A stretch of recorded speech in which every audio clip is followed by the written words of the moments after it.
Hello everyone, welcome to the next lecture of RAC. तो इस lecture में हम एक्चुअल वीसी साइकिल की स्टडी करेंगे। अभी तक हमने जो भी साइकिल वीसी साइकिल के अंदर हमने स्टडी की है वो सभी थ्योरेटिकल वीसी साइकिल्स थी, चाहे वो सैचुरेटेड आफ्टर कंप्रेशन था या ड्राई सैचुरेटेड बिफोर कंप्रेशन था या सब कूल था, कोई भी थी, वो सभी थ्योरेटिकल वीसी साइकिल्स थी। एक्चुअल वीसी साइकिल के अंदर कुछ लॉसेज होते हैं, प्रेशर लॉस होता है, कुछ टेम्परेचर राइज होता है, कहीं पर टेम्परेचर फॉल होता है।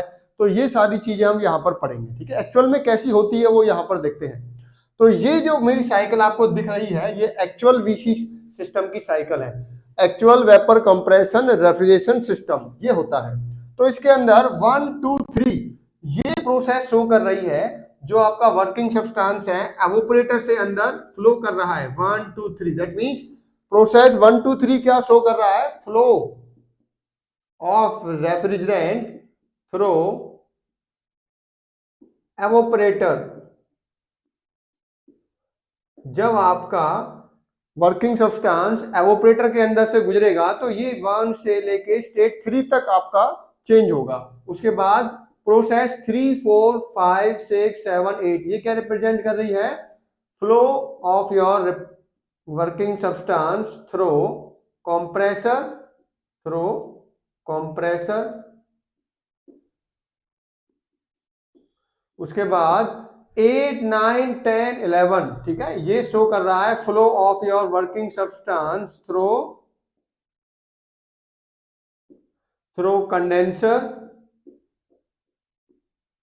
और लास्ट में 11 to 1, ठीक है, ये प्रोसेस रिप्रेजेंट कर रही है flow of your working substance through expansion valve, through expansion valve या थ्रॉटलिंग वॉल, एक्सपेंशन वॉल।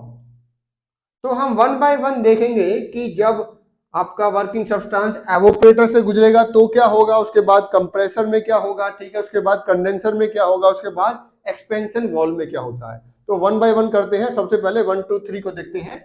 देखिए 1 2 3 प्रोसेस के अंदर जो पॉइंट 1 है ये क्या रिप्रेजेंट कर रहा है? Point 1 represent entry to evaporator.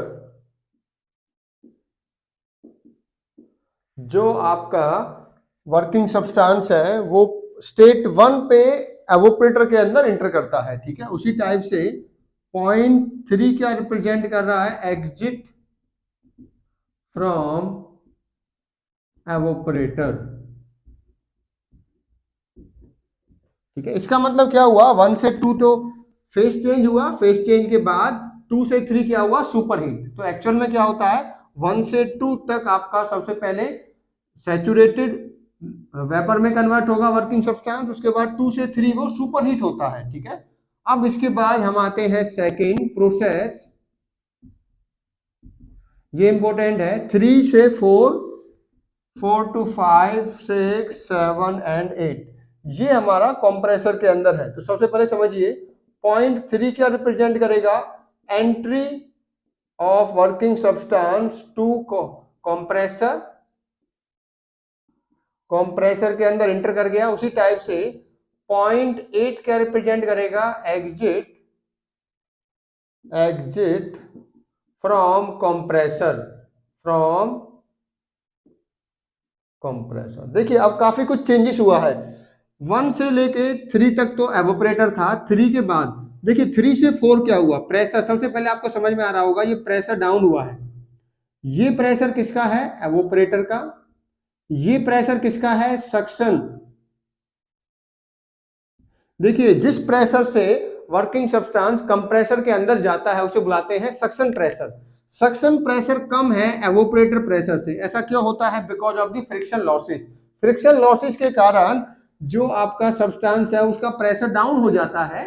इसका मतलब जिस प्रेशर से एवोपरेटर के अंदर था उससे कम प्रेशर हो जाता है उसका, तब जाके वो कंप्रेसर में एंटर करता है। जबकि हमारी जो थ्योरेटिकल साइकिल्स हुआ करती थी उसमें हम कैसे करते थे? देखिए थ्योरेटिकल अगर आपको याद हो, थ्योरेटिकल साइकिल्स में हमारा सक्शन प्रेशर और एवोपरेटर प्रेशर दोनों सेम हुआ करते थे। देखिए इस टाइप से हम दिखाते थे दोनों को।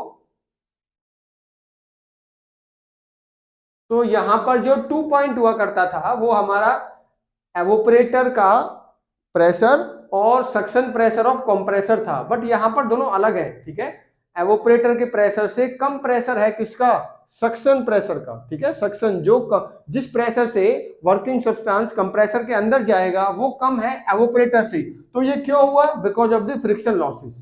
समझ में आ गया। अब आते हैं 4 to 5 टेम्परेचर राइज हुआ जैसे ही वर्किंग सब्सटेंस सिलेंडर के टच में आएगा। ठीक है, कौन सा सिलेंडर, जो कंप्रेसर का सिलेंडर है उसका टेम्परेचर हाई है, जिसके कारण टेम्परेचर 4 to 5 हो गया। During the entry the working substance comes in touch with the hot cylinder, then is temperature rise from 4 to 5, 4 से 5 उसका टेम्परेचर बढ़ गया। देखिए टेम्परेचर बड़ा है ना इसका, 4 का कम है 5 का ज्यादा है। अब 5 से 6 एक्चुअल जो हमारी कंप्रेशन हो रही है वो 5 to 6 है।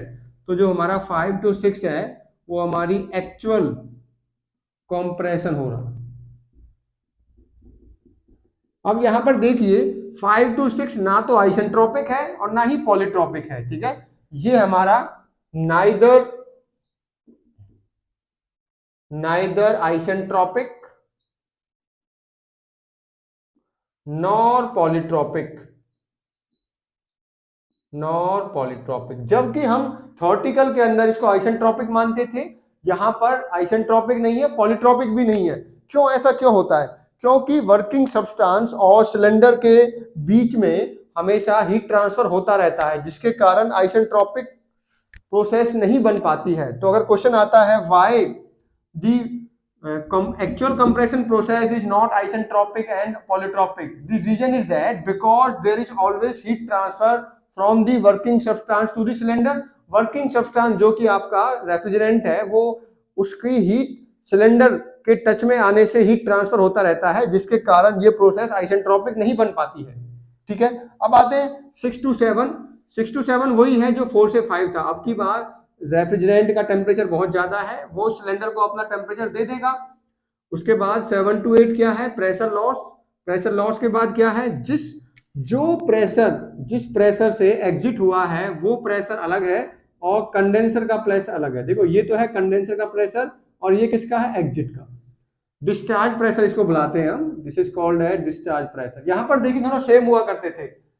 जिस प्रेशर पे आपको कंप्रेसर ने डिलीवर करके दिया है वही प्रेशर आपका कंडेंसर का हुआ करता था, बट यहां पर अलग है। देखिए कंप्रेसर ने आपको यहां तक दिया है, कितना प्रेशर बढ़ा के दिया, जबकि जो कंडेंसर के अंदर जा रहा है वो ये प्रेशर है। ठीक है, तो ये तो कम है, तो ये भी आपका फ्रिक्शन लॉसेस के कारण होता है।